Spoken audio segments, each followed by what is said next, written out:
Okay, good afternoon, everyone. We're going to go ahead and get started. The time is now 1:03. I'm calling this meeting of the Environment and Sustainability Task Force to order. And we're going to start with public comments. And I know although we don't usually have any public comments, this time we have a lot of public comments. And we are going to give 30 minutes for the public comments, which won't allow us to get to everybody. But I do want everyone who wrote in to know that we have received your comments. We appreciate your comments. And if I don't get to read them in the time allotted, I want you to know that everybody on the task force has received your comments, had an opportunity to read them, and they will become part of the permanent record of this meeting. So please be assured that we appreciate you taking the time to contact us and that we've had an opportunity to read your comments. We're going to start the public comment section with a 10-minute video that was requested that we allow them to do this. And this was the first request that came in. So we gave them the full 10 minutes that they asked for, and it is from 3 different groups. It is from Downwinders at Risk, Friendship West Church, and the Dallas Urban League. So these 3 groups have gotten together and made this video. And Katie, are you ready to run it? Yeah, I got it. Okay. Give me just 1 second to get it going. Okay. And then give me a thumbs up if you can hear it. And see it, right? It's really small though. Yeah, I think I can make it bigger once I hit play. Let me see. Yeah. There we go. Yep. Okay. Thank the chairwoman and Okay. Give me a thumbs up give me a thumbs down if you can't hear it. How about that? I'll get it started. the committee for allowing us to address you on an issue that we think is of critical importance to Dallas residents in 2021. There are lots and lots of unread reports sitting on the office shelves at Dallas City Hall. This is just a partial listing of some City Hall reports that come out in the last 10 or 15 years. You may recognize a lot of these names. Heck, you may have even helped write some of these reports. And if you did, you know how many of the promises they have been left unfulfilled. And unfortunately, 2021 will be no different. We're expecting reports on mobility, economic development, and Forward Dallas, just to name a few. And then we have your plan, the Dallas Climate Action Plan, which has at least 8 overarching, very broad policy goals that are then outlined with 100 action items. Uh-oh. We've lost the video, the sound. Smaller action items, they have to be resolved in the committee for vote. Sorry, something happened. I'm gonna try to get back to where it was. We were about a minute in, so I'm gonna go just a little bit back so we don't miss anything. My apologies, not sure what happened. Underneath those 100 action items are hundreds more smaller action items. They have to be resolved in order for the larger action items to be resolved. It's a plan with lots and lots of moving parts. a strict timeline's been developed for meeting all of the environmental initiatives outlined by the Climate Action Plan. But in order for us to actually meet those, it's my opinion that we need a dedicated body to focus on just that. And if you think we're kidding about this, about the kind of focus it will take to implement this, just look at your own website. The link here at the bottom doesn't work anymore. There's absolutely no news about this committee. You can't find its things or reference to it online at all in this site. So you're going to have your hands full just bringing the website back into relevancy, much less achieving these kind of ambitious, broad policy goals. So what about all the other stuff? On the ground, we see currently batch plant fights, racist zoning, COVID air pollution links, the national debacle that is Shingle Mountain. Where do all of these things come from? So a climate committee, in our opinion, should be like a bullet train that goes from point A to point Z in a straight line as fast as possible without stopping. Whereas an environmental health commission is exactly the opposite. You want it to be meandering. You want it to investigate. You want it to be curious. It's going to make stops. It may even go out of its way sometimes to make stops that you never intended in order to get to a policy question or resolve it. These are two different kinds of processes for two different kinds of problems here in Dallas. We used to have a body that looked at environmental health issues. It did this for decades. It was the Environmental Health Commission. It was born out of the RSR lead scandal in West Dallas in the 1970s and 80s. It helped clean up that Superfund site. It wrote ordinances that pretty much effectively banned hazardous waste and medical incineration, and it guided the city through pesticide spraying for mosquitoes. In 2019, the Southern Sector Rising folks decided to take up its restoration as a cause and has pursued it now for 3 years through one election cycle and now through another. There's no other commission on board in Dallas history that's ever had the same charge as this health commission, and it's one that deserves repeating now to promote an environment where the health and well-being of the citizens of Dallas are of paramount importance. The Office of Environmental Quality has no such charge. There's no other body at City Hall that has that kind of commitment to public health. This is a list of not only green groups, but churches, communities, and organizations that are in agreement that we do indeed need a health commission here in Dallas. This is a few of the 9 council people that are currently sitting that have spoken out and also stated that they were in agreement with us having a environmental health commission here in Dallas. And I can tell you personally what happened when we didn't have a health commission and we really needed it. About 10 years ago when we were taking on urban drilling in Dallas.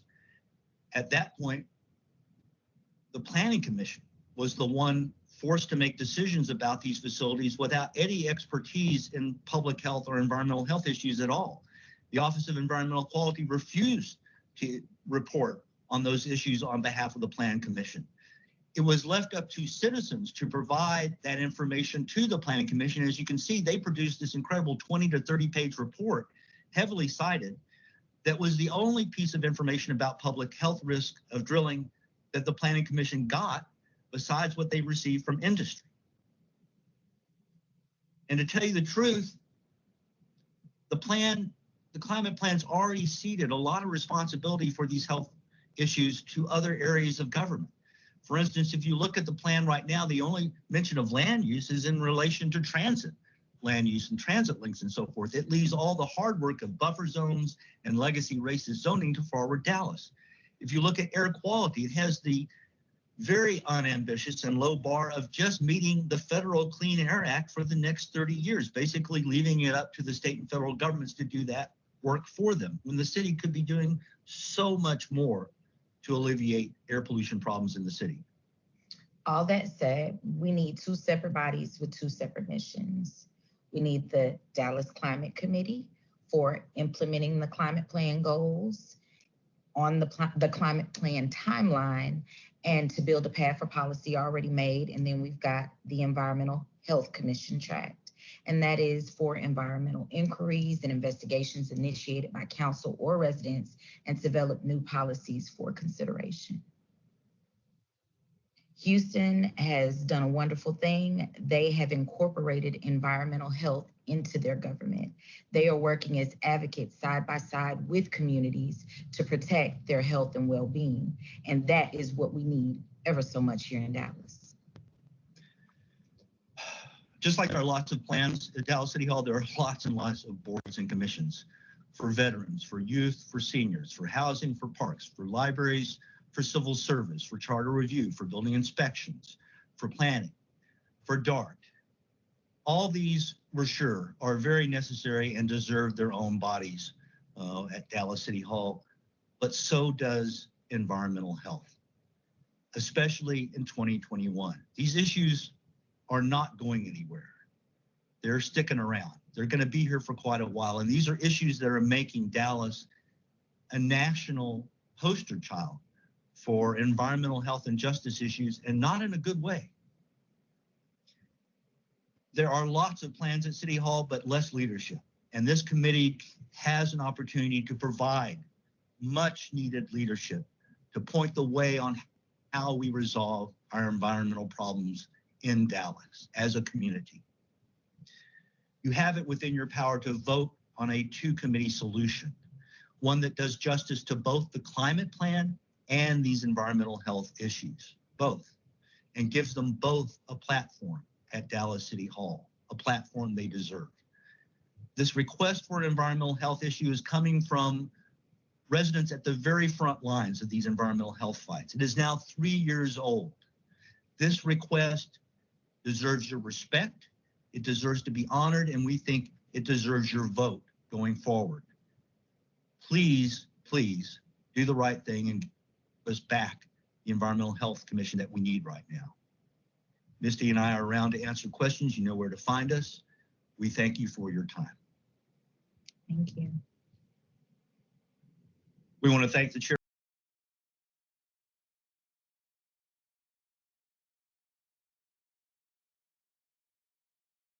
Sandy, you're muted. Sorry, I went through and muted everyone to help the video feed. Everyone who was unmuted is muted. So can you hear me? Yeah. Can you hear me? Okay. So I wanted to say to the task force members, and I don't know if Jim and Misty heard, but thank you so much for providing us with that video. And I wanted to say to the task force members and to everyone who's listening that this video that advocates for having two separate commissions came in after we had distributed the survey with the various options for the formation of a commission to our task force members. So that is why that hasn't been part of our survey, is that this request came in after the survey was distributed. But we will be discussing the option of having two separate commissions as part of our discussion today. So with that, I'm going to go ahead and read into the record the comments that we have gotten to this point, and there are a lot of them, and I don't think I'm going to get to all of them in the 20 minutes left. But I'm going to start and then go for 20 minutes. And please, everybody know that your comments will be part of the record, even if I haven't read them out loud. Yes? Is there somebody who wanted to say something? Okay, I'm going to get, what? If everyone could just keep your mics muted when you're not speaking, that'll help with Ms. Grayson reading into the record for posterity. Thank you. Okay, thank you, Katie. I'm going to start with this one that says, we, the undersigned, are submitting the following comments as recommendations for the creation of the resident-led environmental commission. We respectfully request that the following comments be read into the public record by Chairperson Grayson. On behalf of Texas Campaign for the Environment, Sunrise Movement Dallas, and our supporters, we believe the Dallas Environmental Commission should be created with the following conditions. The commission should oversee all environment-related issues in the city and city policies with environmental impacts. This will help prevent pollution cases like Shingle Mountain, the Lane Plating Superfund site, and West Dallas lead pollution, and ensure equitable climate change mitigation and adaptation. At the request of residents, the commission may review issues like code updates, zoning proposals, or other municipal issues before they go to the City Plan Commission or other boards, commissions, or task forces if they have environmental impacts. The commission will be empowered to make recommendations to the CPC and City Council regarding those issues. Members of the commission should be nominated by each council member and the mayor and approved by the full council. The commission should have 15 voting members. In order to have adequate time and capacity to address the wide range of issues and policies, the commission should meet twice a month. To ensure the commission represents the public and has the adequate background to tackle environmental issues, members should be Dallas residents who have experience with environmental problems or who have expertise in one of the 8 CCAP subject areas, or who have expertise in public health. The commission will prioritize membership of those who come from historically underrepresented communities directly affected by pollution. Transparency and public input is crucial to the Environmental Commission's meetings, which should be held in compliance with the Texas Public Meetings Act. Meetings should be broadcasted live. The public should be allowed to submit written comments and call in to make live comments, as well as make in-person comments when it is safe to do so. Because environmental issues impact many other areas of city policy, the Environmental Commission should liaison and have formal relationships with relevant boards, commissions, and city departments in order to facilitate its mission. The next comment comes from Ishan Gupta, and I apologize if I didn't pronounce that correctly. I believe the Environmental Commission must be a true environmental commission that oversees all environment-related issues in the city and city policies with environmental impacts. This will help prevent pollution cases like Shingle Mountain lane plating and West Dallas lead pollution and ensure equitable climate change mitigation and adaptation. Members of the commission should be nominated by each council member and the mayor and approved by the full city council. Transparency and public input must be crucial to the commission's meetings, which should be held in compliance with the Texas Public Meetings Act. Meetings should be broadcasted live. The public must be allowed to submit written comments and call in to make live comments, as well as make in-person comments. To ensure the commission represents the public and has the adequate background to tackle environmental issues, members should be Dallas residents who have experience with environmental problems or who have expertise in one of the 8 CCAP subject areas or public health. The commission will prioritize membership of those who come from historically underrepresented communities directly affected by pollution. Because environmental issues impact many other areas of city policy, the Environmental Commission should liaison and have formal relationships with relevant boards, commissions, and city departments in order to facilitate its mission. This next email input comes from many people. I'm going to read their names into the record.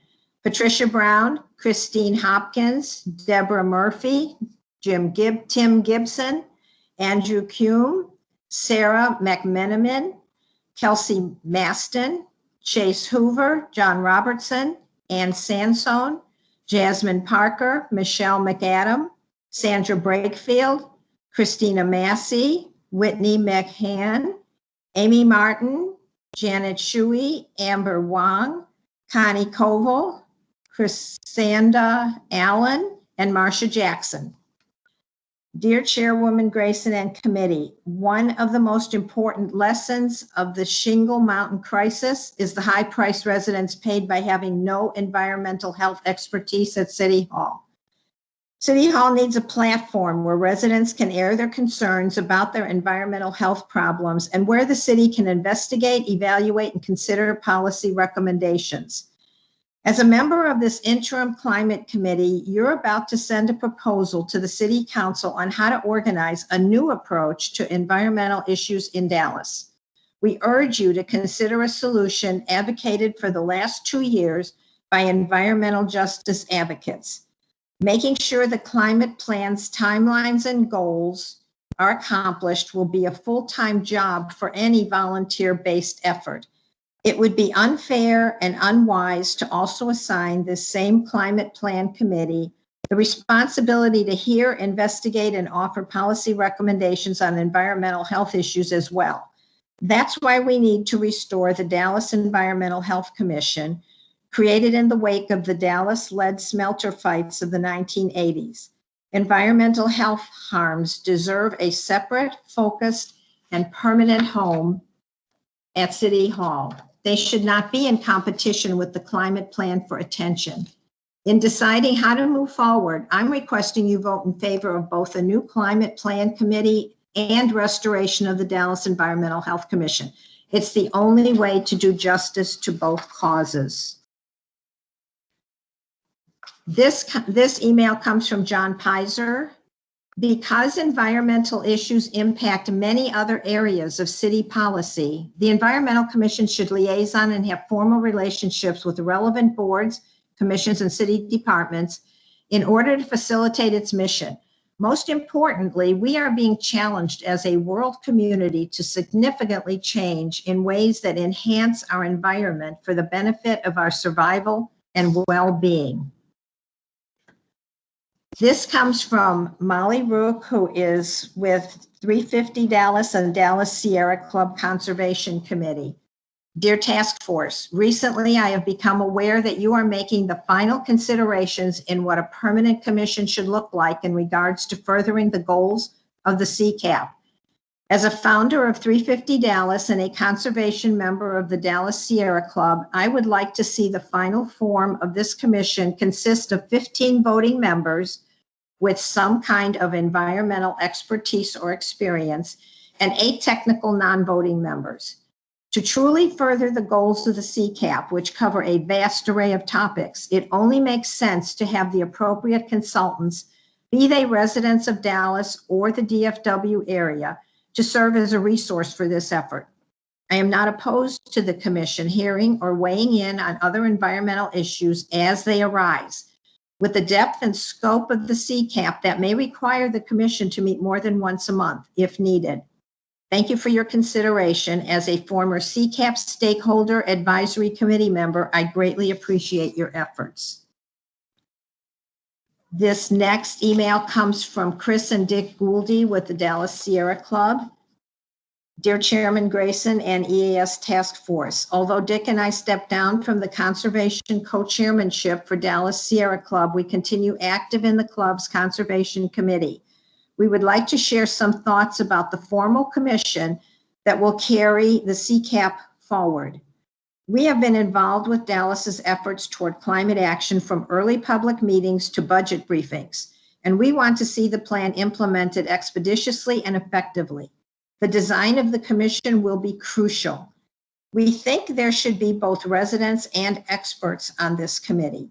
15 voting residents could be chosen by council members, preferably people with some kind of environmental experience or background. There should also be technical experts from the 8 CCAP issue areas to advise them. The technical experts could be non-voting and, if need be, not residents of Dallas if they have the knowledge necessary to best help this commission. This commission could hear and discuss other environmental issues in Dallas, but its primary focus should be implementing CCAP, which is far too important to be allowed to gather dust in any sense. Thank you for your work on behalf of Dallas. We are looking forward to the success of CCAP. This next one is from Carrie Schweitzer. I am a member of the First Unitarian Church of Dallas Climate Action Team. Recently, I have been made aware that the Dallas EAS Task Force is creating the criteria for the formation of a permanent commission that will replace the task force and carry on the work for the CCAP as it moves forward. Our organization at church has been very involved in the efforts to help secure a climate plan for Dallas and ensure its funding. I and other team members followed CCAP development early on, then participated in budget town halls and talked to council members and staff in order for the CCAP to pass and secure the $500,000 for its implementation. I have learned recently that the current interim task force is considering what the formal ongoing environmental commission should look like upon its creation next fall. To ensure Dallas has the most successful CCAP plan possible, a commission composed of both residents and experts would help ensure the plan's success. Technical experts representing each CCAP area should be secured to help advise on issues. Experts should be non-voting members serving as a resource to the commission. 2 residents selected by each council member representing each of their districts would be voting members on the commission. It would be a plus if each of these residents had some sort of environmental experience or background. It is my hope that this commission could hear or weigh in on important environmental issues as the council sees fit, but the commission's primary focus should be on the CCAP. We are all looking forward to the CCAP's success as it moves toward net zero emissions in 2050. Thank you for your efforts. This next email is from David Gray. We are fortunate to have the CCAP in place and working to reduce emissions and protect and restore our city's environment. Our climate action team at First Unitarian played an active role in the adoption of CCAP and its budget. I understand that now an important next step is the formation of a permanent environmental commission. I would like to first thank the interim task force for its participation and work. One main focus and top priority for the implementation of CCAP has to be climate action. Many environmental benefits will also be achieved with many of the climate-focused initiatives, and there are difficult, technical, and ultimately economic trade-offs on how to best address emission reductions. The new commission should have technical expertise built in to its deliberations, as has the interim committee and the CCAP task force. Our recommendation is that in addition to council-appointed members, which is also important, that the commission add technical consultants or advisors to the commission. For example, 8 experts could be added in each of the CCAP main focus areas. These experts need not be voting members, but their opinions and considerations should be fully heard and understood by the voting members. And for that reason, the council appointees should have some environmental and preferably some climate background on their resumes. We will continue to support the efforts of CCAP and the city staff working on them. We look forward to working with the new commission as well.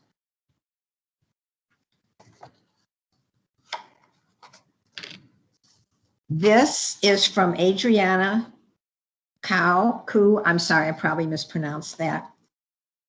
The commission must be a true environmental commission that oversees all environmental related issues in the city and city policies with environmental impacts. This will help prevent pollution cases like Shingle Mountain lane plating and West Dallas lead pollution. At the request of residents, the commission may review issues like code updates, zoning proposals, or other municipal issues before they go to the City Plan Commission or other boards, commissions, or task forces if they have environmental impacts. The commission will be empowered to make recommendations to the CPC and City Council regarding those issues.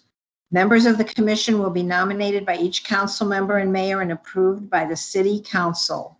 The commission will have 15 voting members.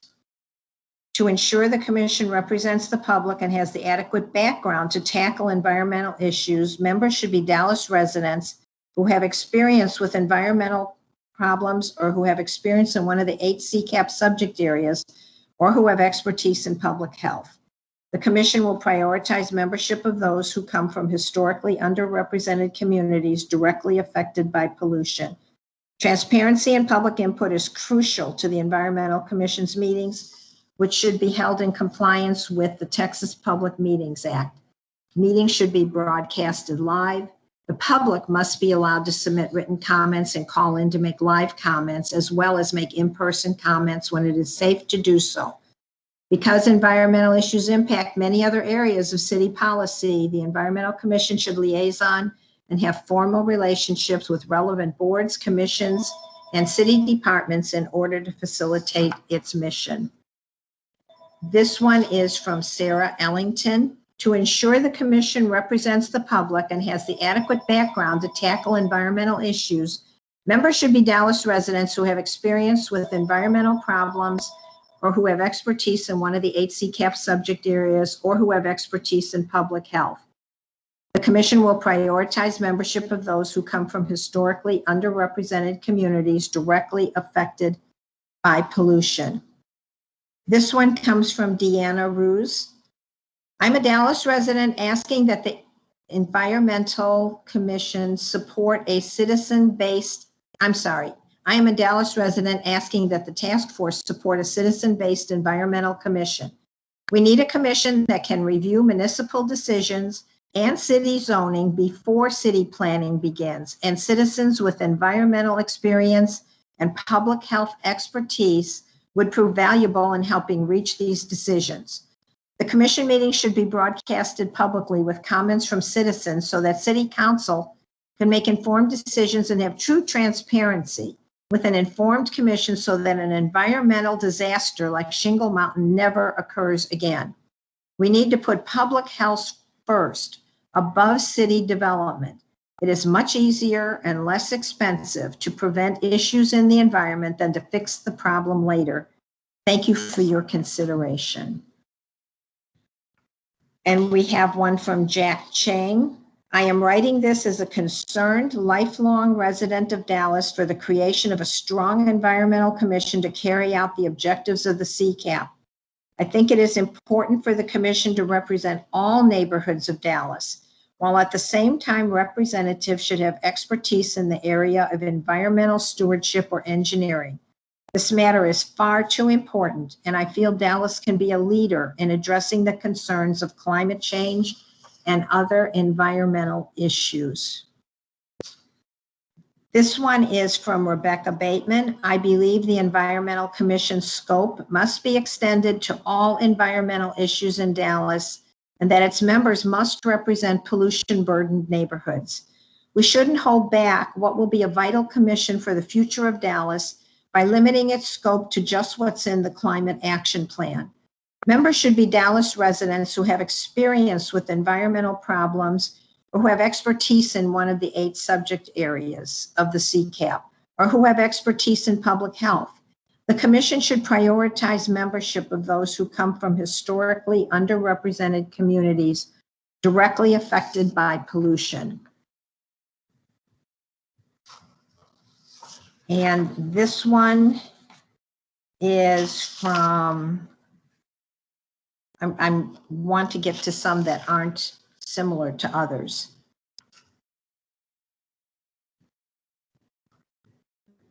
This one is from Marianne Bonet. In order to be most effective, the scope of the commission's work should include all environment-related issues in the city and city policies with environmental impacts, not just the items in the CCAP. Residents should be able to ask the commission to review things like code updates, zoning proposals, or other municipal issues before they go to the City Plan Commission or other boards, commissions, or task forces if they have environmental impacts. The commission should be able to then make recommendations to the Plan Commission and City Council regarding those issues. Members of the commission should be Dallas residents, with priority given to those from historically marginalized communities that have been disproportionately impacted by pollution. Members should have experienced environmental issues firsthand or have expertise in the CCAP subject areas or public health. Meetings should be held in compliance with the Texas Public Meetings Act, be broadcasted live, and include opportunities for public comment. And this one is from Andreas Compian. The commission must be true always to its purpose. Protect Dallas from the environmental doom that our previous leaders have led us on. The commission must take all necessary steps to protect Dallas from zoning to climate action. There can't be a stone unturned in this fight against climate change. Members of the commission have to be versed in the subject, understand what they are facing, and have to be prepared to tackle the issues from day one. The commission itself won't be able to take action alone. Collaboration amongst all of the government departments will be necessary to fight and have a chance to win. Dallas has the perfect chance to build back better. This commission will be a great step toward winning, but it shouldn't be the only or the last step the city takes. And I think our 30 minutes is up, and if I didn't get to read your email, please know again that we're putting it as part of the public record of this meeting. And with that, we are going to move to our next item. And I do want to say thank you so much to everybody who took the time. Before we move on, I just want to say that we really appreciate that you all have taken the time to write to us, contact us, and let us know your thoughts about this as we kind of wrestle today with how we're going to do this environmental commission. And with that, we're going to go to item number 3 on our agenda, which is the approval of minutes from December 11th and January 15th, 2021. So first, let's do the minutes from December 11th, 2020, which have the correction on it that Jeanette Manier made to her comment. And so I hope you all have seen that. We've highlighted that change.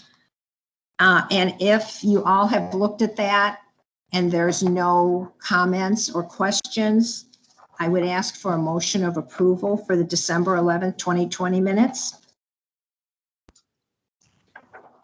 Michael Martin moves. Thank you, Michael. Is there a second? Maria Bocalandro seconds the motion to approve minutes. Thank you, Maria. We have a motion and a second. Are there any comments or changes? Not hearing any. All those in favor say aye. Aye. Aye. Aye. Any opposed? Hearing no opposition, the minutes from December 11th, 2020 with the change have been approved. And now let's go to the minutes from our January 15th task force meeting. Do I hear a motion or any suggestions for edits? Can I move to approve with one edit? This is Armin, by the way.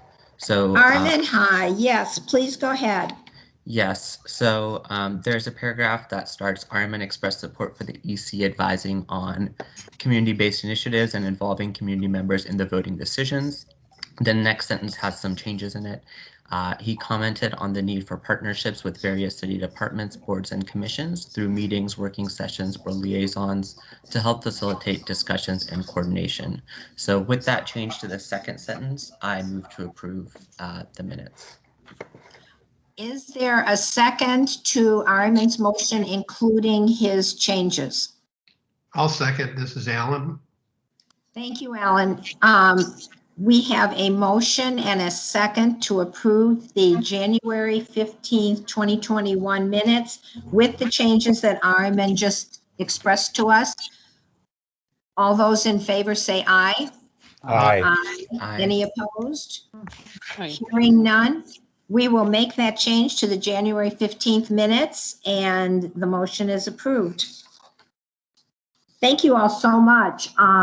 Let's go on now to agenda item number 4, and we're going to begin discussing this environmental task force, or I'm sorry, the Environmental Commission.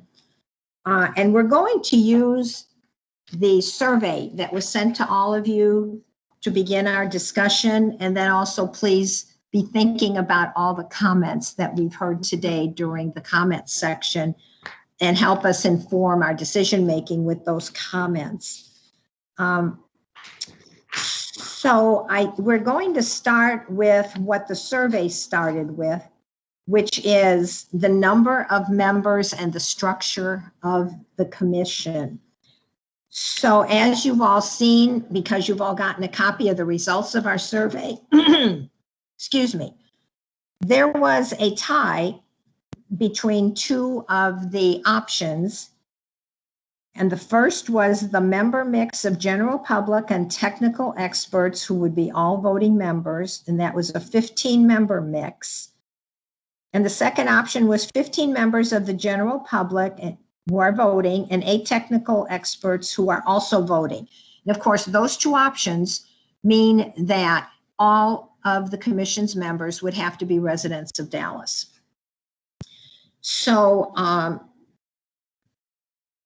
I could open it up.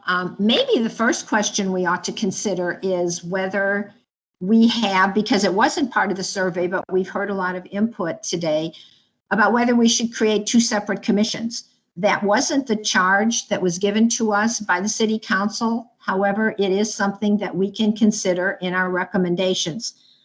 Would anyone want to go forward and have some discussion about creating 2 separate commissions?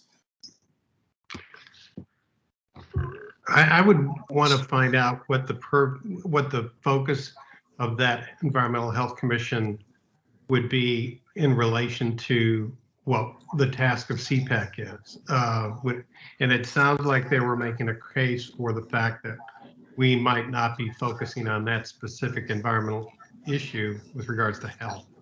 So My impression was that, Alan? yes.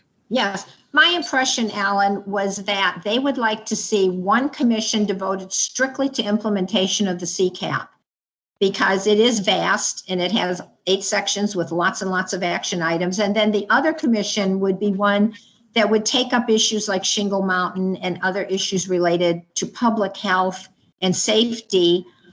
Perhaps the issue of zoning where you have residential adjacencies to industrial zoning, that sort of issue. And I think what they were saying is they don't believe that one single commission would have enough time to address both of those adequately.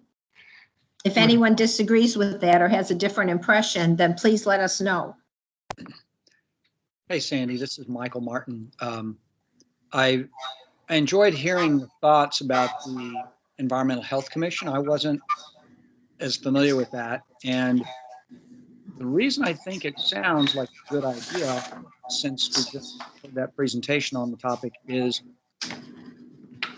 that group could have many, many issues that come up and consume it that could prevent CCAP focus and effort and work. And on the other hand, if a single committee is focused on CCAP and also supposed to deal with health-related environmental matters, might not do as good a job as it should dealing with and putting enough attention to health matters. Need to focus on it, primary mission of CCAP. So, you know, I'm talking out loud because I think it's a really point, and we've got to make the right decision. One committee that cover all of this, separate one that coordinate, but maybe they're both more effective if they're not all involved into one committee. So those are my thoughts after hearing that, Health Commission. Okay, thank you, Michael. Jeanette, I see your hand up. Yeah, I think this, I would like to focus initially on the parameters of the commission that we're looking at for CCAP and the task force.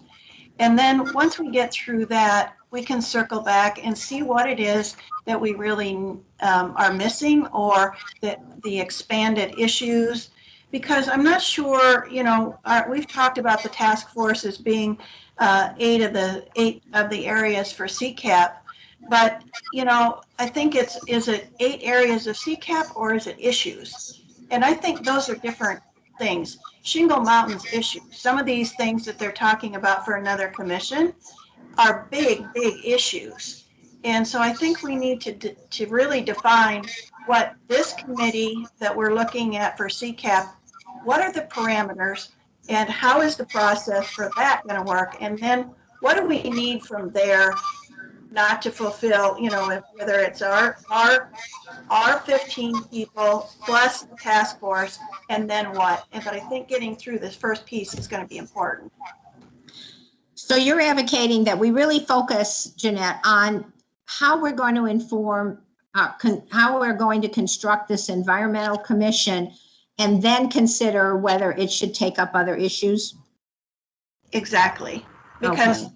I think how we do that is going to show where gaps are, where more expertise is needed, kind of those kinds of things that I don't think we're in a position right now to say we need 2 commissions.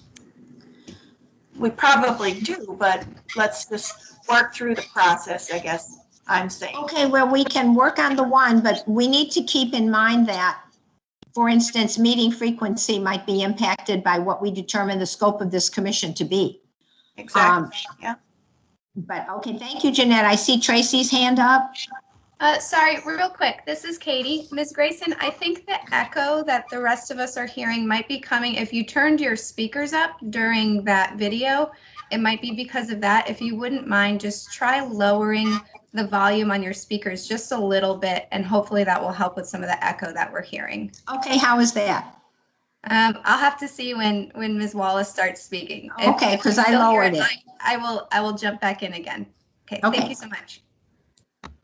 Tracy?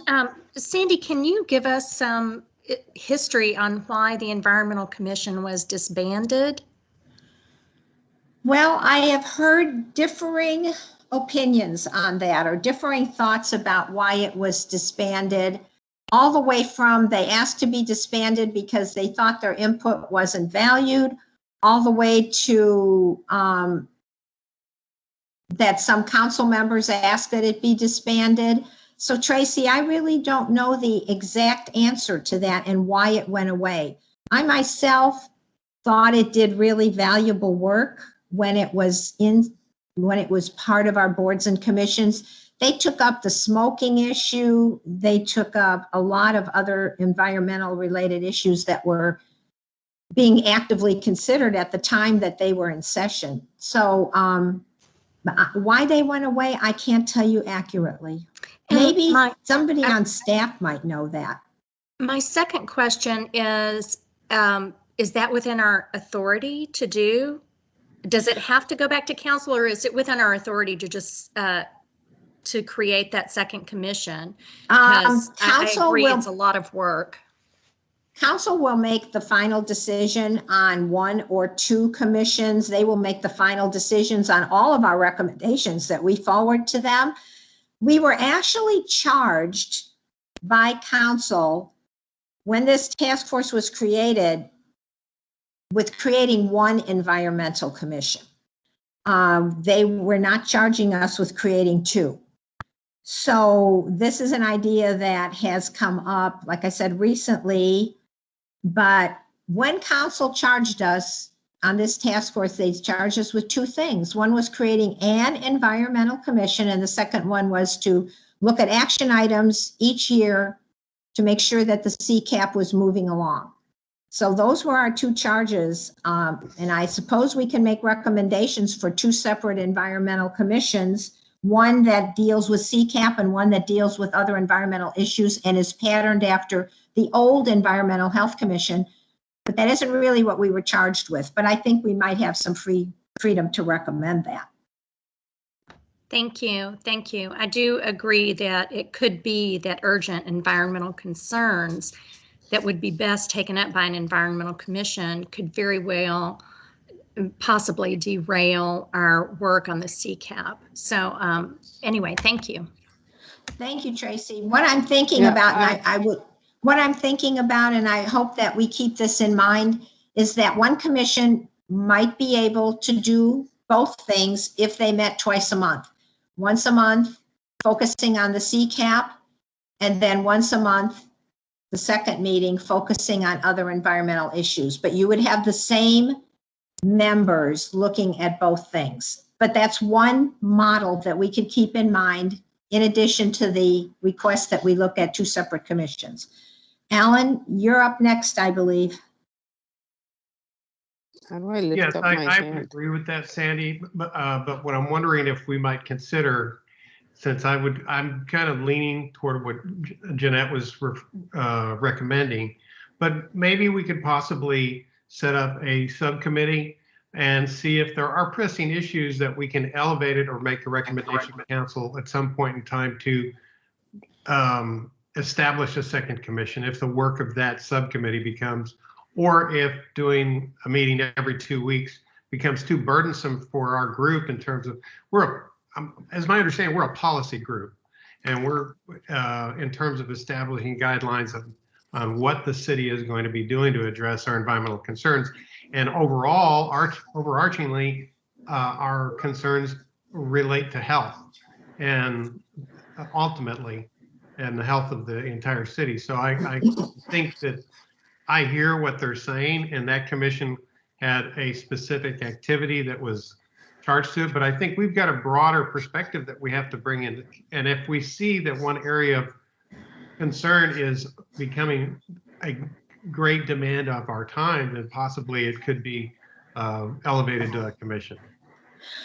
Well, Alan, this task force is going to transition in the fall or at the end of summer into the Permanent Environmental Commission that we're making recommendations about. Right. So it won't necessarily be these same 15 members that are on the task force. That will transition to an appointment process where the city council members will appoint the members of the Environmental Commission. And any commission that's formed has within its purview the ability to decide which issues they're going to take up and which issues they will not take up.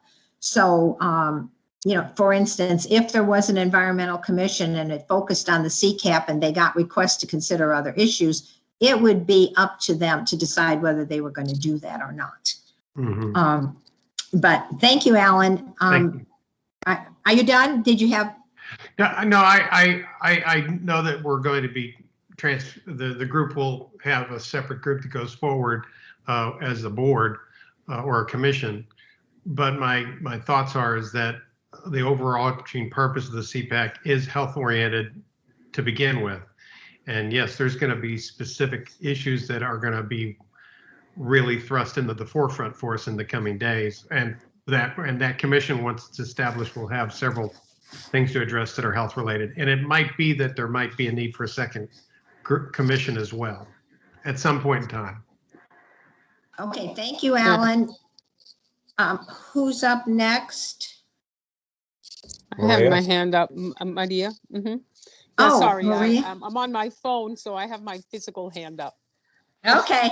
Yes, I wanted to support the motion of 2 different commissions because I think the climate action plan is so complex and it is it's going mid and long term that if there's an issue about the environment that happens right now, you know, an oil spill in the Trinity, for example, and the commission of the CPAC gets impacted by all these things that are happening that are immediate and have to be solved, they will be derailed and it's going to be really hard to keep track. Now, I also understand the point of view that there's overlap because, you know, if Shingle Mountain doesn't get solved, it deteriorates the climate. So I would suggest 2 commissions, but what I think is very important for us is to define, and we've been chartered to design the permanent commission, to say what it is not going to do. And I've seen this in charters. It says we're going to do A, B, C, and D, but we are not going to do C, D, and E. And that's the gap that really justifies the creation of that other commission, which is ongoing problems that come up and where citizens can speak about health. And it's not only health, it's equity as well. So it's environmental justice, environmental health. It's anything associated to the environment, but that's a pending problem or a new problem associated to people and the environment and the quality of life. So and so that's my opinion. But the thing I want to ask the city employees is, do we have a clear idea of what other cities are doing? Do they have a similar CCAP, and do they have an environmental health or environmental justice commission? Do they have 2? Do they have 1? I would like to know best practices. Thank you, Maria. Sue, can you answer Maria's question about, or even Rita, about other cities and how they handle this? Different cities do this different ways. San Antonio has about 6 different community advisory committees. Houston has 1, but then they just convened one on equity. Nationwide, it varies with the basic council structure and how they were set up. So unfortunately, there's not a good answer. The different cities do it in different ways. One thing that I have seen done is one overarching commission with a bunch of subcommittees that handle the different aspects of the climate plan. Any environmental issues as they come up get referred to the subcommittees. And that means that the main committee members or the main commission members don't have as much of a commitment on their time. There might be concerns on getting people to sign up for this gig if it's 2 meetings a month. So that's, I'll just throw that out as food for thought, I guess. It's Rita. I'm going to jump in on this because it just so happens that a public citizen who I work for, one of our staffers is actually on the Austin Sustainability Commission. They not only address the CCAP, but they also address environmental issues in town. There is a difference in the fact that they have a lot of commissions and boards where they liaison with them, but they do discuss any environmental problems that happen in town. And with that said, I think we've got to think of something, and that is, let's say that the Environmental Health Commission is dealing with something on environmental justice, communities, and zoning, and the CCAP committee is dealing with environmental justice and zoning. How would two committees reconcile issues? In other words, will we end up with conflicting outcomes? I don't know. There may be some issues that overlap that could end up with two different decisions made or outcomes. So, but I just wanted to tell you about Austin because I could make our staffer Kaiba White available to anyone if they wish to talk to her in our office in Austin. Thanks. Thank you, Rita. Is there anybody else? I see some hands up. Jeanette, was that you who still had your hand up, or was that from before?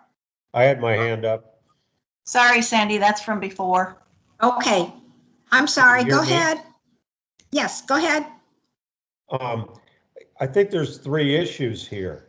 One is what the Environment and Sustainability Task Force is charged with by the City Council. And that at this point is forming one commission. So although I could be in agreement with the idea of an environmental health commission, we're not charged with figuring that out. So I think that all the very articulate citizens and other members of organizations who came forward in their emails should take that in front of the City Council and then get them to charge us or somebody else with that other task. Our task at this point is to figure out the composition of the Environmental Commission, and that is to implement the CCAP. Environmental health is, although related, it's almost another field of science from what it is that we're dealing with, because people's health problems, which stem from environmental problems, are probably things that should be examined by people from the health sciences community and be weighing in from that point of view. So I think we need to stick to our task, what we're charged with right now. And the other comments there from these people are, what should the composition of this commission be? And I think you have to be careful that it doesn't become a political body, because environmental sustainability is a physical problem requiring engineering solutions in a lot of cases. And if there's too much, it's very important for the general public to voice their opinions and be involved. But if it becomes too much a matter of people's opinions because of, particular local problems, that's going to interfere with the mission of implementing the CCAP, I think, on a broad and long-term basis. Thank you, Tony. Thank you, Tony. Who's next? Hey, this is Armin. Armin. So I guess I want to say, I think this commission that we're setting up, or the two commissions that we're setting up, either way, I think it's really important that we address environmental health issues. I can tell you in West Dallas, when people think about the environment, they think about the industrial pollution in our neighborhood. And, that's the focus. So I'm flexible on how specifically that gets addressed, but I think the key is that it's done thoroughly and not half-heartedly.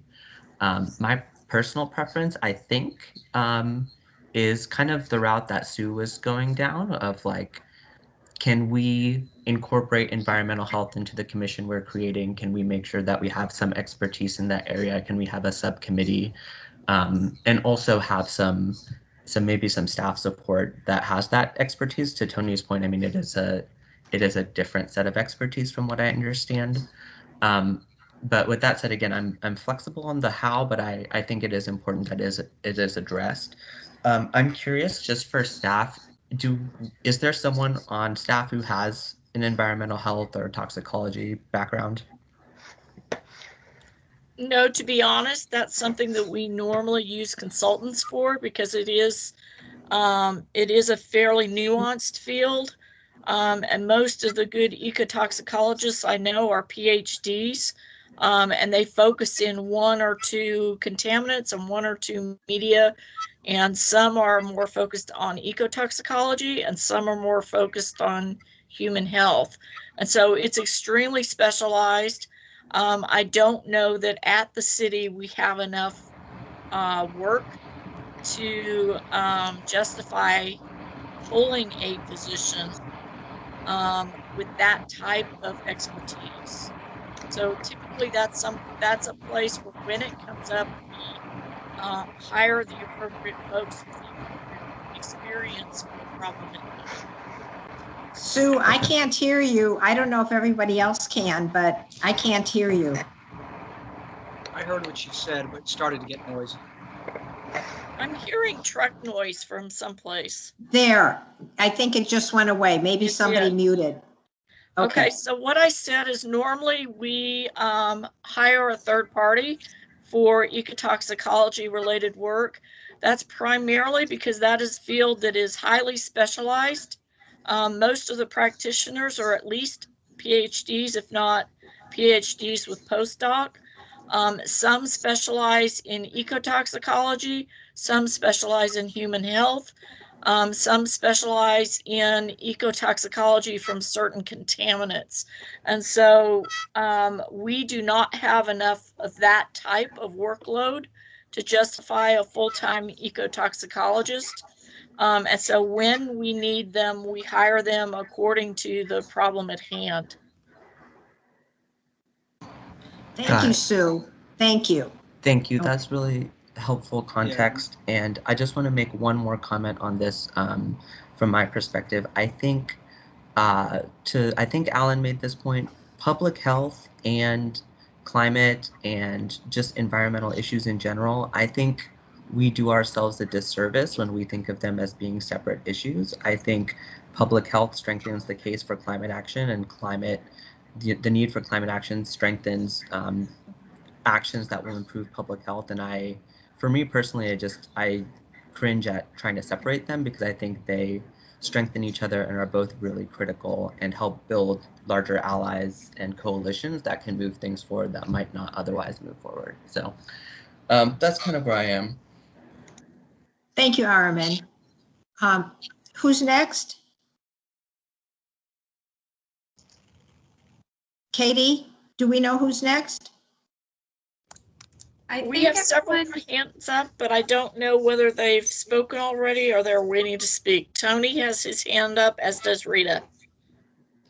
Tony, did you have some additional comments? Oh, no, I didn't. I'm sorry. I didn't take my hand down. We're seeing hands up, and I don't know if they're new hands or hands from before. Rita?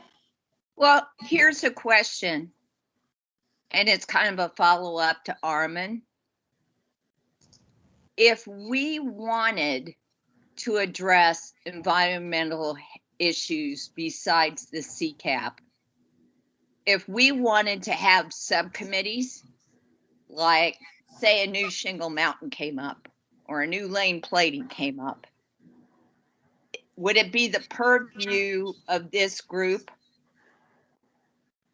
talking today to form that? Or would that be the purview of the commission going forward if they ever wanted subcommittees? Do we set that up, or would they set that up if we were going to go that route? My impression, Rita, is that, and I think we no longer have Tammy Palomino from the city attorney's office here. She had to get off at 2 o'clock to go to another meeting. My belief is that we could make the recommendation, but the final decision as to whether to create subcommittees within the commission would be up to the commission. They would determine whether they create subcommittees and which subcommittees they would create. But we could make that recommendation. I guess I would like to reference the Plan Commission, which has subcommittees. They have a thoroughfare committee and a zoning ordinance advisory committee. I don't know if that is part and parcel of the ordinance that creates them. or whether it is something that they determined they would have. And I know the chair makes those appointments, the chair of the Plan Commission. So unfortunately, Tammy, Billy Ray, do you know the answer to that? Billy Ray Johnson is our city secretary. And I don't know if she's on the line or part of this meeting. She was invited. It doesn't look like she's sitting in right now. Okay, well, we So can maybe get that we get answer. back to get with them and get back. We're going to have to get back to you, Rita, with that more definite answer because I'm unsure whether we can actually, I think we can make any recommendation we want, but I would like to know if we're making recommendations that actually have a chance of being implemented. So we would need Tammy's advice for that. Okay, you know what? Let's go on and go back to our survey. Again, we have a tie in terms of the membership, and we would have to decide whether we're going to go forward with the 15-member mix of general public and technical experts. And of course, if you wanted to have, I'm just thinking out loud here, if you wanted to have a technical expert from each of the 8 CCAP areas, that would mean that you would have 8 experts and 7 members of the general public, if that is the mix that you wanted. And if you have 15 members of the general public and then you have technical experts, 8 of them, so you'd have a 23-member commission, all of them voting. That is what you have said in the survey results that you want. So we're going to have to decide that. And that would be our first vote, I think. Rita?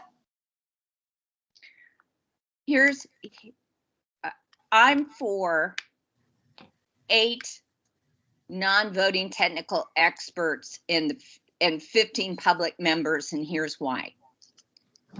Let's say council picks 4 or 5 folks as their representatives that are environmental justice, and out of that, let's say we were just going with 15. We don't have an expert on transportation. We don't have an expert on building codes. We built in 8 technical experts, and I don't think they need to come from Dallas if they're like live in Arlington because they're part of COG on transportation, i.e. a Lori Clark or Jonathan Kravitz on USGBC on building codes. We don't want to short ourselves of expertise in an area and totally be missing someone. So I think the 8 technical experts from our 8 areas is like an insurance policy, but they should be non-voting, especially if we allow folks that aren't Dallas residents to be technical experts. And when it comes to technical experts, I think that we need the best experts we can get, even if they're from COG out in Arlington or wherever. That's my 2 cents. Jeanette? Sandy, are we able to kind of write a job description for the different seats on the commission? Because it's diverse, and it seems to me that the council members are going to make good choices if they know exactly what they're looking for. And so it would be good if we could look at the 15 and what do we need in those 15 as a job description for those, and then really identify on those other 8. And I think that that's kind of a consensus that I'm hearing. We have 15 and 8, but the other 8 then would be what we would look at is what are the areas of expertise that they need. And but the job descriptions, I think, would really help the council members. And you could answer that question better than anybody. Yes.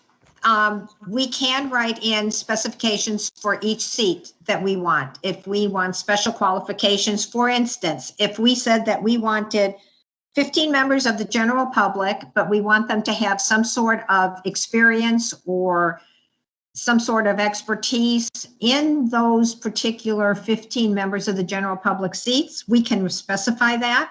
If we want to say that the 8 technical experts would have to be one from each sector of the CCAP. We can specify that.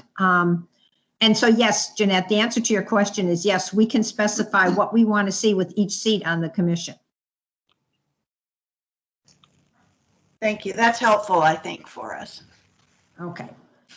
Next up is, I don't know who's next up. Is it Armin? Armin, yeah. So I'm definitely open to having 15 plus 8. I think it is important to have expertise. I have some kind of more logistical questions about 15, and at least right now, or having the 8 experts, and I think at least right now I prefer 15, but I'm, like I said, I'm open to changing. How would those 8 additional slots get appointed? Because I'm just thinking about if there are 15 council members, 15 people, 1 appointment per member. And then I'm also a little bit concerned that just 23 is a lot of people, but maybe that concern is alleviated if there are subcommittees. So like I said, I'm not totally opposed to 15 plus 8, but I do have some questions about it, and would just love to hear what folks' thoughts are, or if some of those concerns can be addressed. Well, each of the 15 council members would get 1 appointment. And then we'd have to decide how the 8, if we chose to have 15 plus 8, how the 8 would be appointed. It almost seems to me that they would be more at-large appointments where the whole council would decide.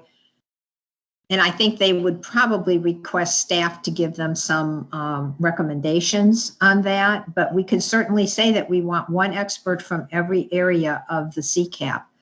And then if that's what we specified and that's what the council agreed to, then they would have to come up with the experts with advice from staff. Okay, like I said, I'm a little unsure. Just, is 23 a lot of people? But if we're going to have subcommittees, I think maybe 23 is great. So that's just what's playing in my head. Would love to hear from other folks. Okay. Well, if it could be unwieldy, I guess, to have 23 members if they were all voting. If they were non-voting, I would imagine that they would act as a resource when they were asked to weigh in. So, Alan, you're up next.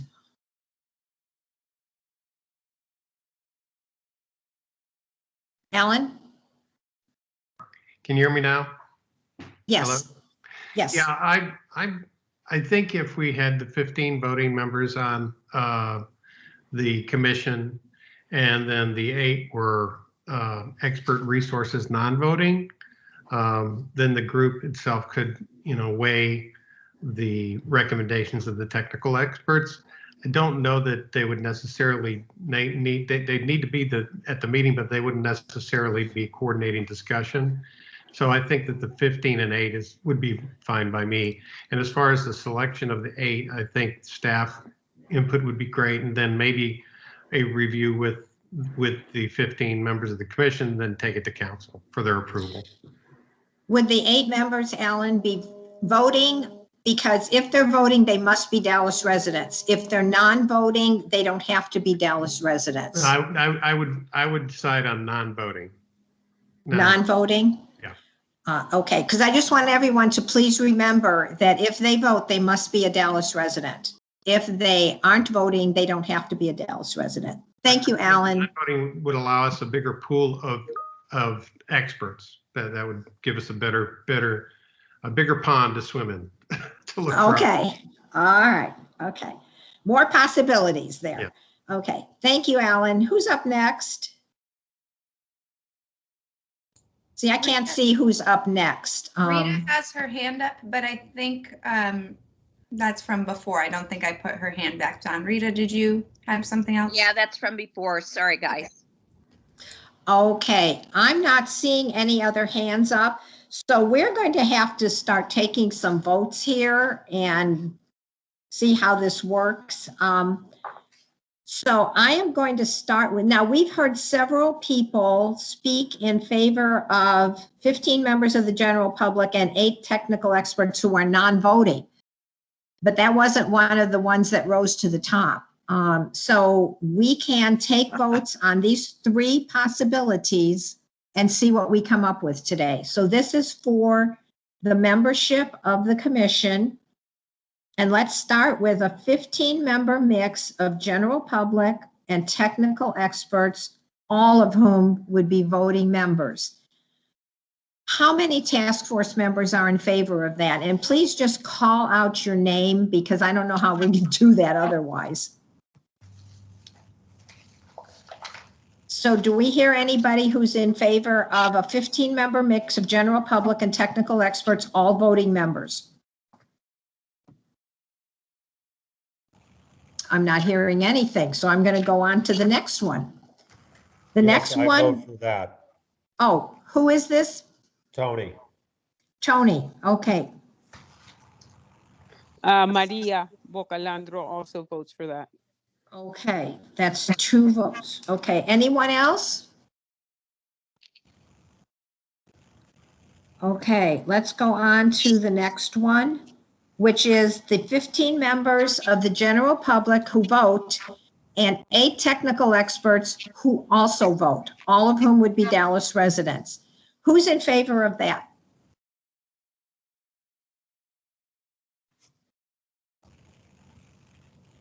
I'm not hearing anybody.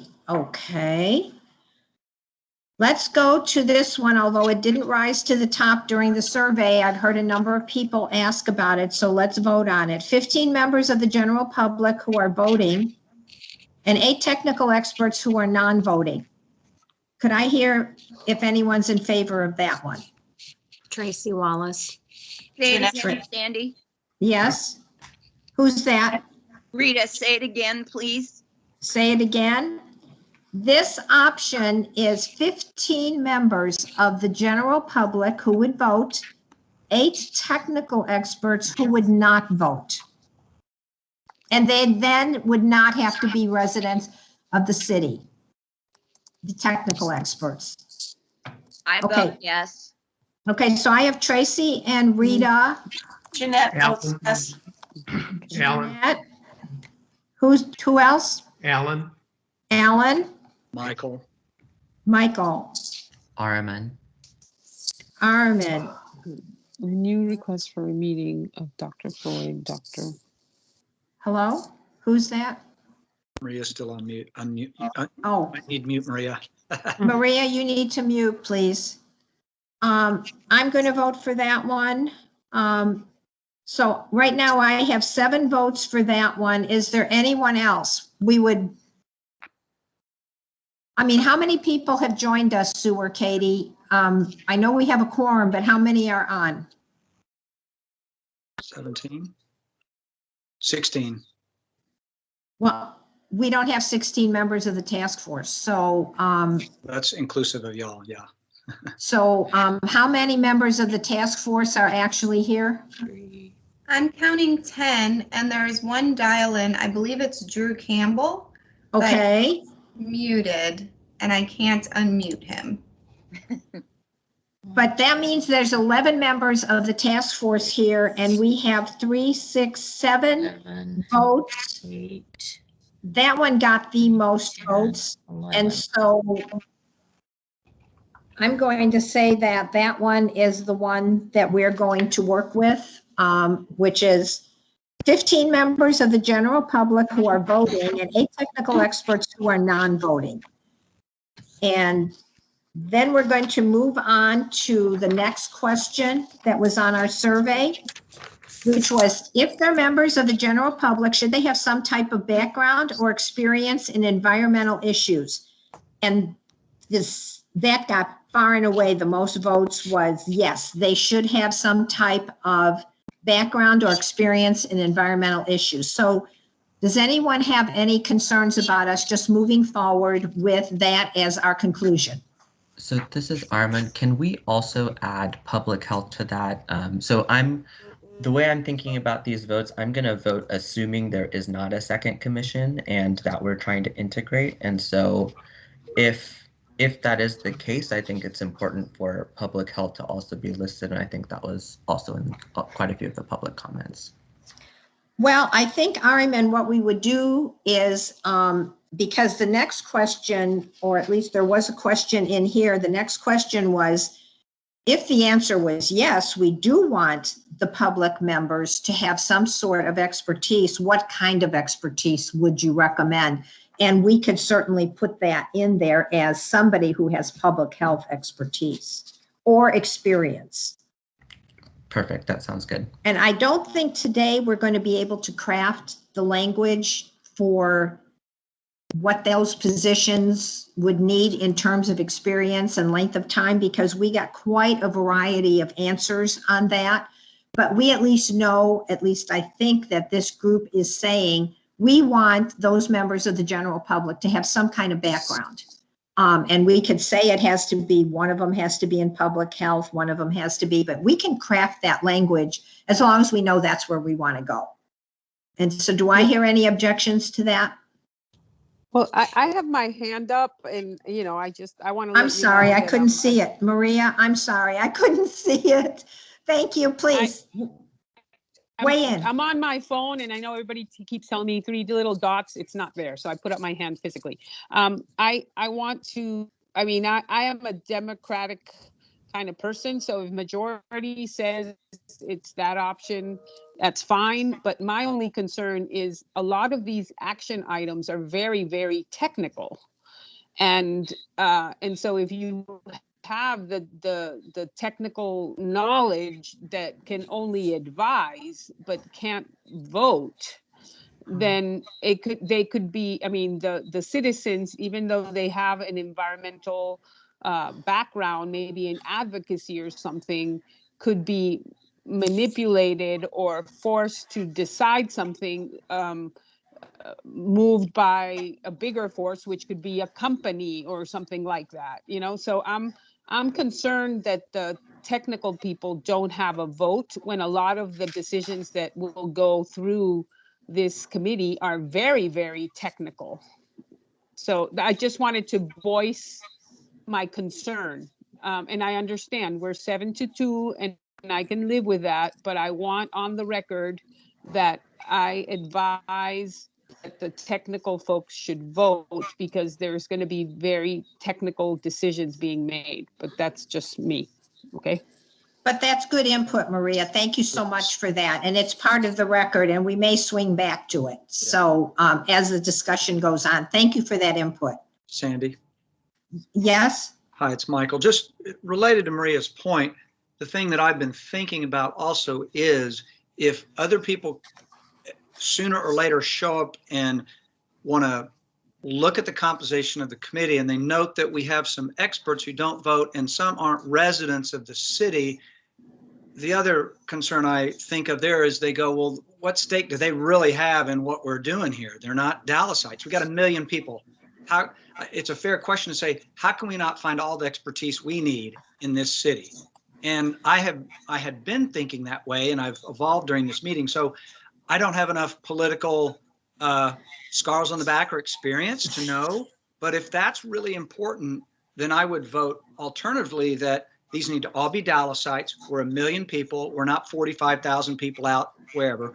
We probably have all the expertise. So if politically that's smarter for the council and for us and everybody, because it matters, it's just noise if you get political arrows in your back, then to Maria's point, they could be voting and then they'd have to be part of the city. So anyway, I agree. I can live either way. I'm just offering thinking about that based on what she said and the fact that this is a political environment in which we're operating. So. Well, I appreciate that. Thank you, Michael. Thank you. Right. I think we all need to keep all of this in our minds while we're moving forward through these different questions. And maybe as we move forward, we decide we're going to change up direction. But right now, I think we need to go with what we voted on. Madam Chair, if I could, this is Drew Campbell, and I apologize. Drew, hi. I joined I would like to add my vote to yours in favor of the 15 and 8 circumstance where the 8 technical advisors do not get a vote. Okay, so now that makes 8 instead of 7. Yes. Thank you, Drew, for weighing. Thank you for weighing in. I appreciate it. Okay, so let's move on because we're gonna have to craft and we'll talk later about how we do that, craft the specifications for the different slots on the commission. But let's move to question 4, which was, if the experts were part of the commission, and we've decided they will be, should their expertise be in each one of the 8 major sectors of the CCAP? And overwhelmingly, the answers were yes. So we are saying that we want those 8 technical experts to represent each area in the CCAP. So that was, I think we can move quickly on from there. Now we have the commission subject matter. What subject matter should the commission address? The survey results, as you all saw, were that they want to see both CCAP and environmental issues as they arise. So that would be, and of course, this survey was sent out before we had the idea of 2 separate commissions brought to us. But what this says is that we would like to see this commission address both areas, both the CCAP, implementation, and environmental issues as they arise. And so do you all want, Rita, you have your hand up? Or was that from before? It wasn't for this. It was from before? Okay, okay. Does anybody want to weigh in with any thoughts? Because right now this says that we're going to go forward and have this commission address both environmental issues as they arise and implementation of the CCAP. And hearing the public input and reading all the comments that you all got, do you have any change, have you all changed your mind, or do you still want to do one commission that addresses both things? This is Alan. I would like to echo what Armin said earlier with regard, I think that the issues are inextricably linked. And part and parcel, that's the reason why we're here. So if we need to set up a subcommittee, or if we find that the task is too arduous, we might go back to council and say, look, this is a bigger issue that we need to address separately. But we're working with zoning, we're working with equity, we're working with health issues, we're working with transportation. All of this is linked to create the environmental problem we're dealing with. And so I see it unavoidable and required that we have it part of our tract of work. Within the purview of one commission. Mm-hmm. Okay, thank you, Alan. Anyone else? It's Rita. Now I did raise my hand. Okay, because I wasn't sure. I'm just kind of spastic today, I guess. I agree with Ellen because in this respect, I would hate 2 groups to come out with conflicting outcomes that have to be reconciled in some way.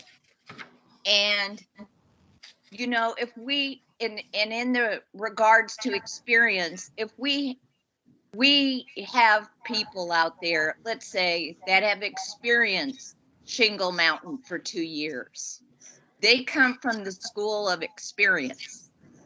And people like that should not be excluded. They absolutely need to be included because they live this, they know their neighborhoods. And,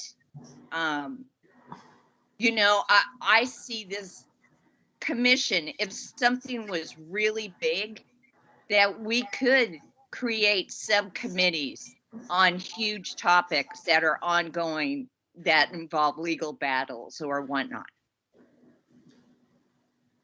Thank you, Rita. Thank you. Jeanette? Yeah, I agree as well. And I think that this is a good interim. I think if there were to be another commission created, it would still be down the road a year or 2 or 3. And this is, I think, a good interim to really see what the needs are as we go through the process of, the first year or 2 of this committee. So I agree with Alan and Rita both. Mm-hmm. Thank you, Jeanette. Michael? Yeah, I would just add that I think then ultimately, however we wordsmith this and take it forward in the community and to the council, I think we definitely want to make sure that we highlight, underscore, emphasize the fact that we're going to be focused on the health aspects, because we've heard a lot of citizen input that said health, health, health, health. So let's make it clear that this one group will have that on the top of the shelf all the time, because of the nature of things. And yeah, we can create a task force to go address something that needs to be wiped out in 9 months and they go away. So I think we'll have that ability, but I'm just saying underscore that health issue, because Dallas has a terrible track record there. And I don't know how many things we currently have that this commission, if it were in business today, would be put on its plate right now that are Shingle Mountain type stuff. It may already be a few things, I'm sure. Oh, Michael, look, take a look at our agenda with the subcommittees. I mean, there it is: Emerald Ash Borer, Urban Forest Master Plan, Forward Dallas Update, Local Waste Solid Management Plan. These are all things that we've been requested as a task force to look at. Right. And as it transitions into a permanent commission, these will be the sorts of things that the commission is asked to look at in addition to implementation of the CCAP. Yeah. Well, and I would add that we've got the Lane Plating Superfund site that has a community advisory group. There's Shingle Mountain. And then we're currently looking at about 400 properties in and around Fair Park as part of a brownfields project. So we have a whole lot on our plate that we haven't necessarily brought forward to this task force yet, but we have all kinds of great ideas that a board or commission could certainly help with. Yeah. And see, that's in addition to implementation of the CCAP and deciding which action items will be funded and move forward each year.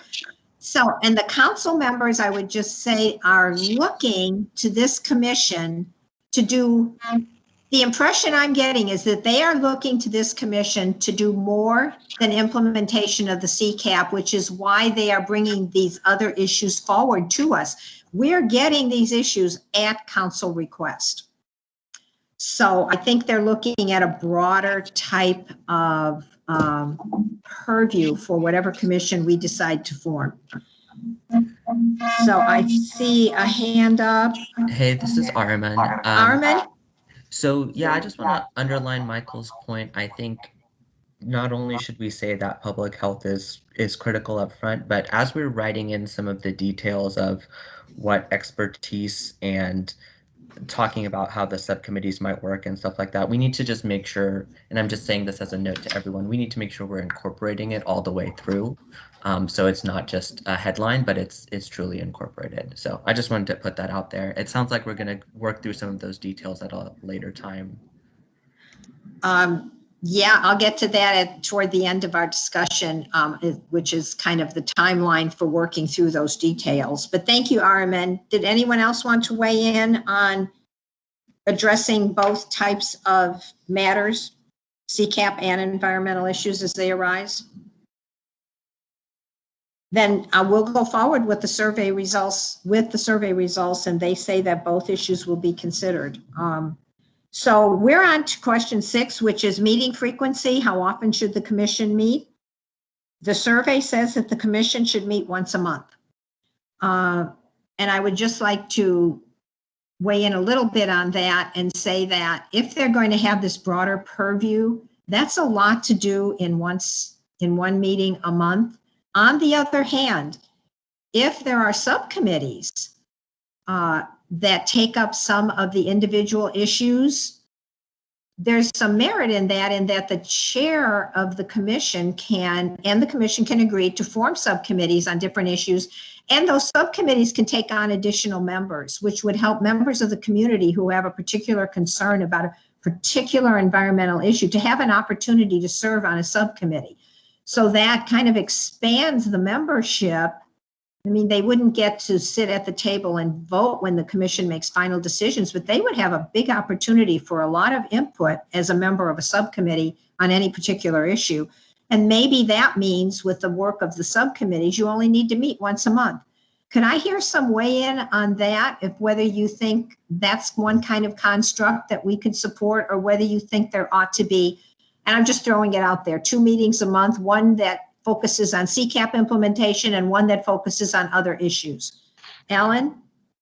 Yes, I agree with that wholeheartedly. I think that, so several of these issues are very specialized, and by having various members of the commission possibly take and chair a subcommittee, they can take a deep dive into those issues maybe more quickly and nimbly, because they can either work with the technical expert that's their specialty, or bring in additional members to help with a specific issue and really expedite the work of the very big work of what this commission is going to have to do.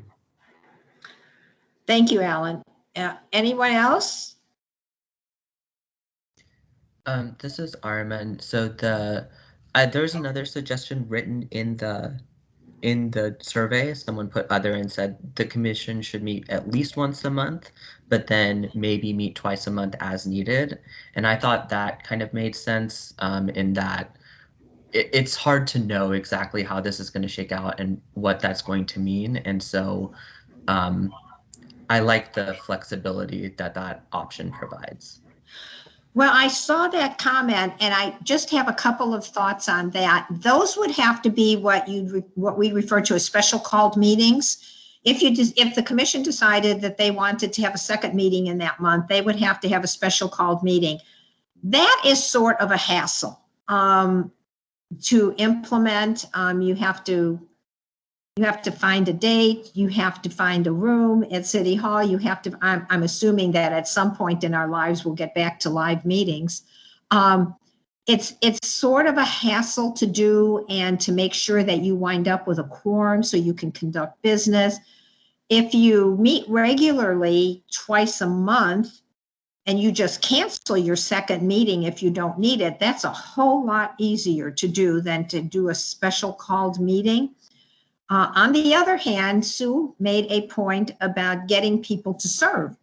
I mean, the more times you meet a month, that's a bigger time commitment. And then maybe it would be more difficult to get members to agree to serve. I mean, we do have some boards and commissions that meet almost every week, or every week. The City Plan Commission meets almost every week.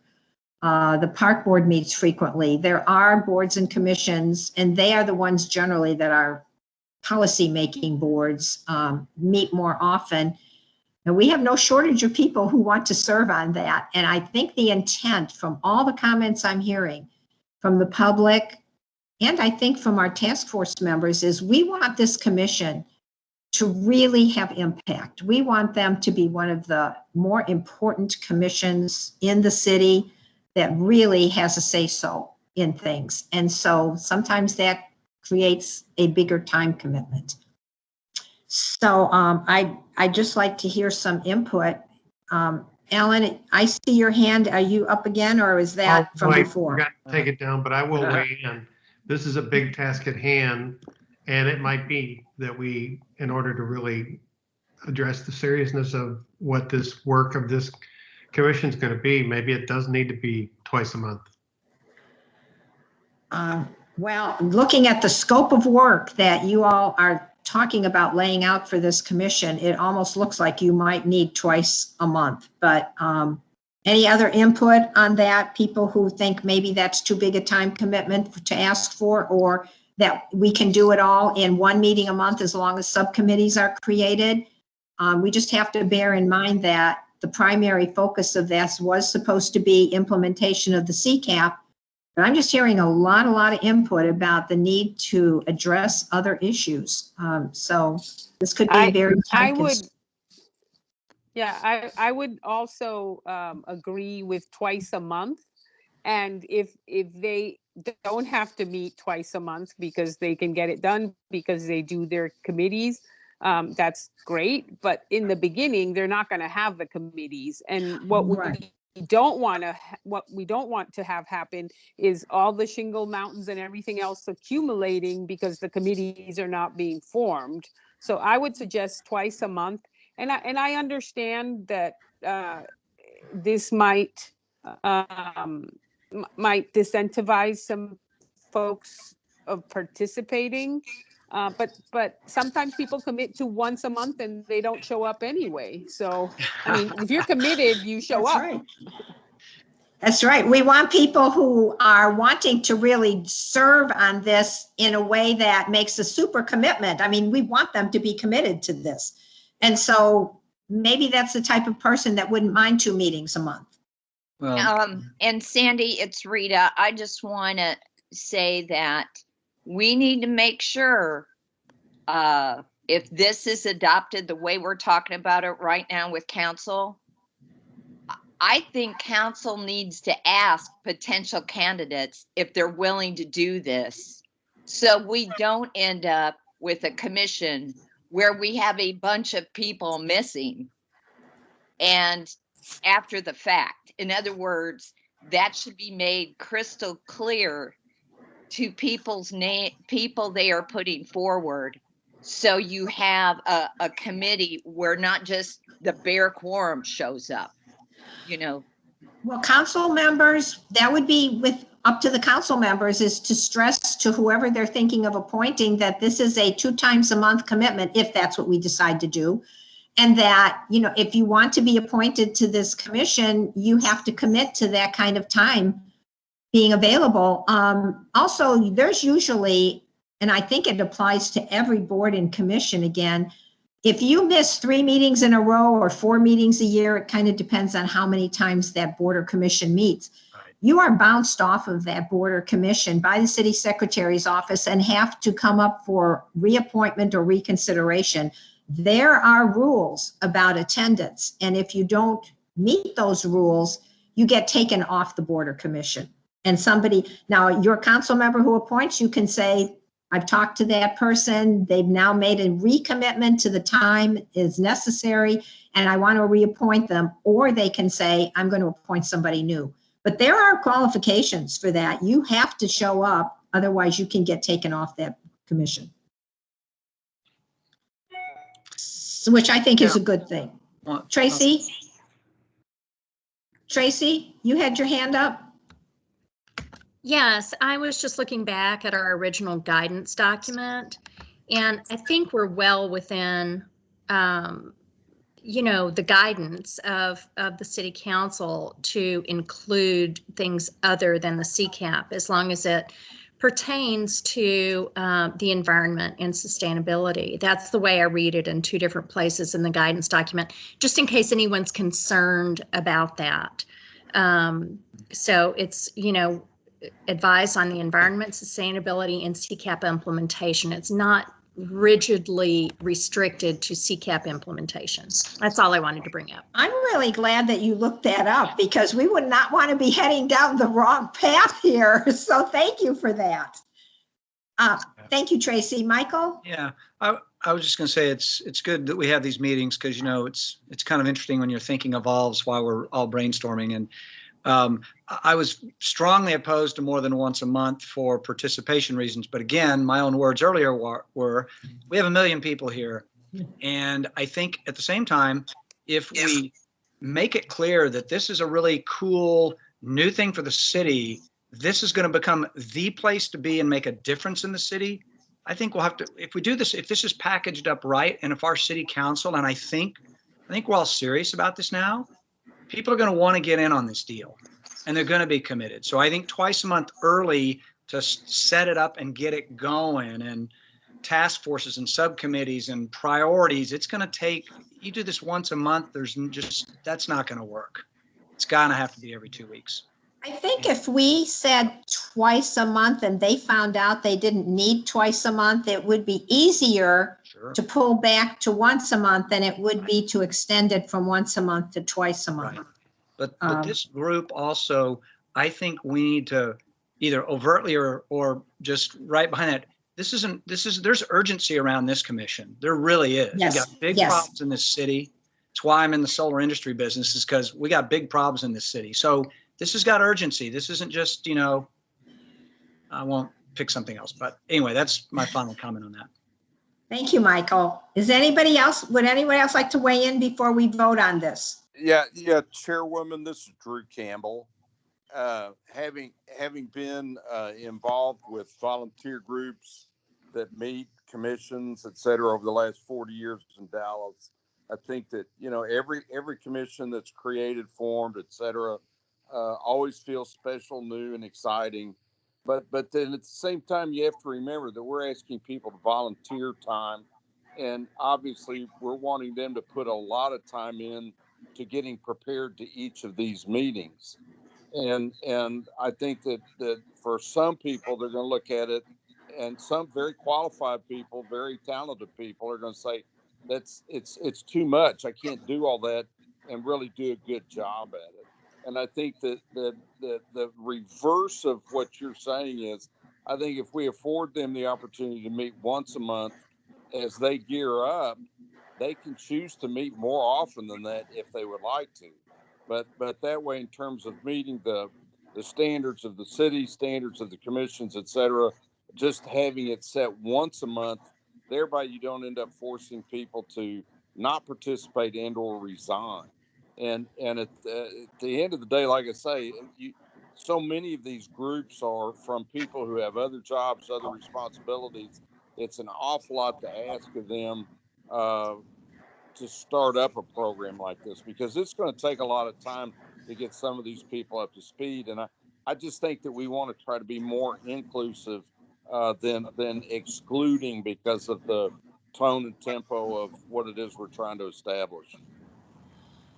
Well, thank you, Drew. Points well made. And I know that Drew chairs an organization that meets once a month, and they have a lot on their plate. So I think we're just going to have to consider all this as we vote. Michael, your hand is up. Was that from before? Sorry, I don't show. I'll take it. Okay. Yeah, that was from before, and Okay. yeah, I would just typed in though to what Drew was saying, that those people that Drew's talking about that may want to be involved, they can still be involved by the commission members as advisors, task force subcommittee members. They can't vote, but they can still be involved. So we don't lose those people, I would argue, that can't do as often as the main commission members, perhaps. Thank you, Michael. I don't see any other hands up, so let's go ahead and take a vote on how. I'm hearing somebody. Did somebody else want to say something? No? Okay. Let's go ahead and take a vote on once a month or twice a month. All those in favor of the commission meeting once a month, and this is at least at first, once a month, please call out, let me know your name. I'm not hearing anybody. Well, I think Drew would be Yes, one of ma'am. them. Drew. Yes, ma'am. I'm for once a month. This is Drew Campbell. Okay, so Drew, is there anybody else who would like to weigh in on once a month? Okay, let's vote on twice a month. Please call out if you're okay with twice a month. Tracy Wallace. Maria Bocalandro. Tracy, Maria. Jeanette Manier. Jeanette. Alan Hoffman. Alan. Michael. Michael. Ariman. Ariman. Sandy, I'm going to vote for this one.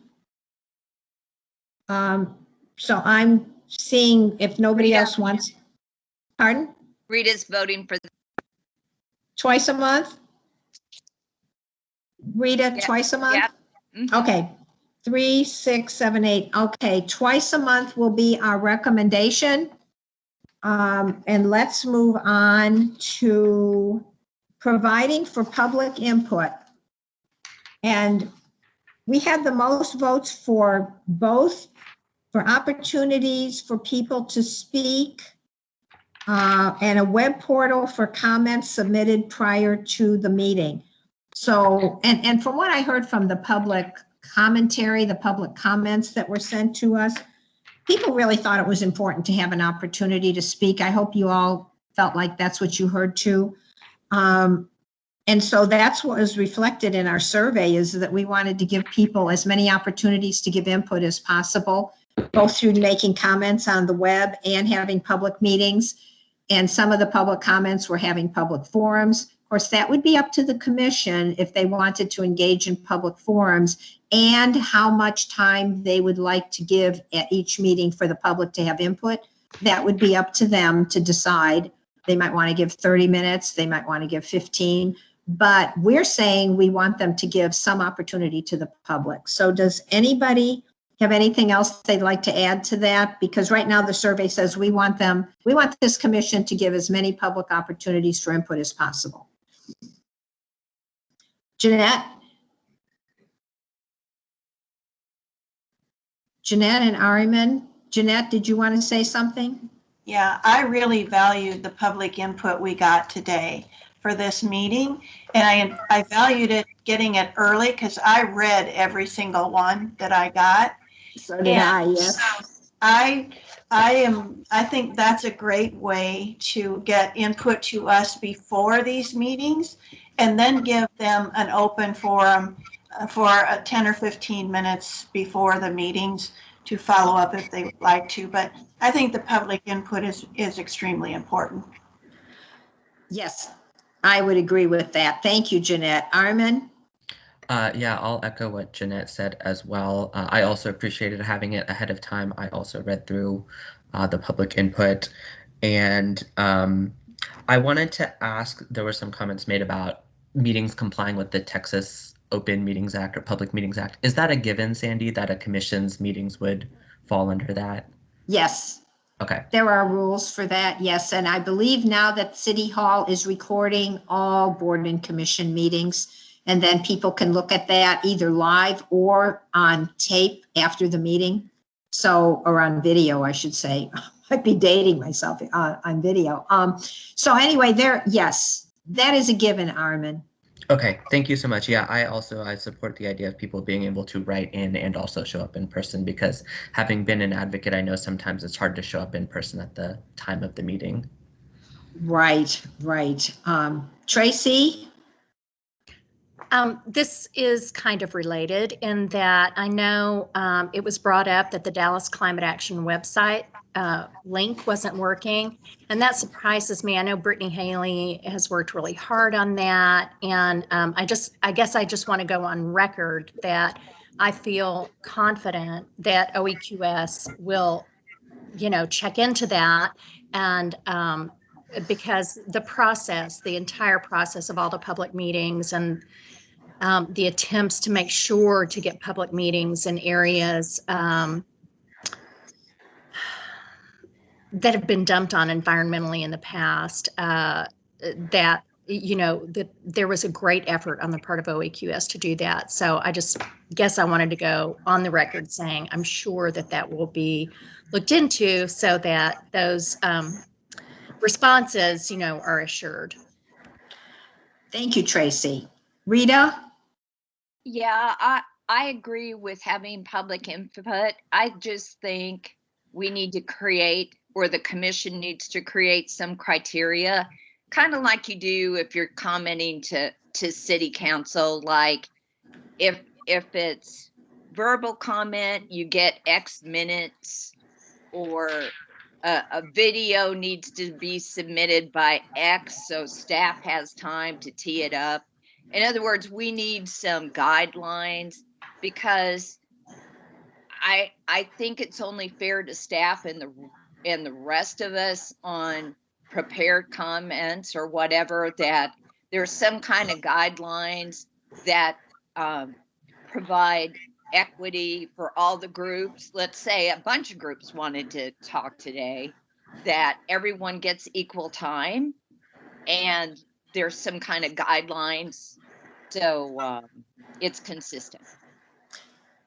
Thank you, Rita. I think that would be, and we can double check on this, but I think that's within the purview of the commission once it's formed, is to decide how they will accept public comment, whether they will do it through allowing a certain period of time before each meeting for comments. And certainly they would always accept email comments, written comments. But as long as we as a task force make a set of recommendations that includes that we think opportunity for public input is extremely important, and that we want them to make that available in both written and public, and in person fashion, then I think the council would agree with that. We had, our last question was, do you have other thoughts you would like to share? And we got a number of those. but we're not going to have time to go into that today. And so what I would like to ask the task force members, or bring it up to you, and I hope this might be okay with you, after I got done discussing how difficult it is to have a special called meeting, I'm going to ask you if we can have a special called meeting. We are advised by Councilmember Narvaez that he would like our set of recommendations at his committee meeting in March, which means we have till the end of the month to do this. And we have a couple of areas that we haven't nailed down yet, such as what would we like to see the qualifications be for the people who are from the public? And then also if we have any other recommendations that we would like to share. And the final issue that we have not addressed today, but that is out there to be resolved, is the matter of liaisons to other boards and commissions, such as the City Plan Commission. I have asked Tammy Palomino if she could do some research on that and get back to us. And again, she wasn't able to stay with us for the whole meeting today, but that is something that would be on our agenda for a special called meeting, which I will try and keep as short as we possibly can make it, but we need to decide on how we're going to recommend to the council the qualifications for public board members, and also what we would recommend in terms of liaisons. And she needed to do some research with her staff on how other boards and commissions liaison. So with those two items, would it be okay with all of you if we sent you a few dates? Tammy can never be with us on a Friday afternoon past 2 o'clock because the mayor just this week decided that he would like the council's legislative committee to meet every Friday at 2 o'clock. And Tammy Palomino has to be there for those meetings. So we're going to have to pick some other time, some other day to do this one special called meeting so that Tammy can be there. Would that be okay with all of you if we forwarded you a couple of suggested dates? Is there any time that actually absolutely doesn't work for you? It's Rita. I can't do 9 a.m. on a Friday. No 9 a.m. on a Friday. Okay. But I don't think right now, Sandy, you're interested in taking each and every person's specific weekly schedules. Well, you're probably right. I guess I was just hoping that most people would be open to a variety of times and dates. But I just thought if there's anything that is an absolute no, I could hear about it now. Sure. Okay. Well, and I would just say on this, to do this, let's just put a tight box around what we got to get done. And I'll do what I got to do to, get our work done for the March deadline, right? So. Okay, thank you so much for that. So there will be at least these two items on our special called meeting: liaisons and qualifications, specific qualifications that we want to see for public citizens. And we'll get some dates to all of you. And I'm sorry that we couldn't get it all done today, but it is a lot to get done. But I think we've made a whole lot of progress. So thank you all, because I think that we've got a lot settled today. And with that, do I hear a motion for adjournment? So moved. Alan? Thank you, Alan. Second from Jeanette. Jeanette. Thank you, Jeanette. And with that, our meeting is adjourned at 3:01 p.m. Thank you all. Thank you, Chairman.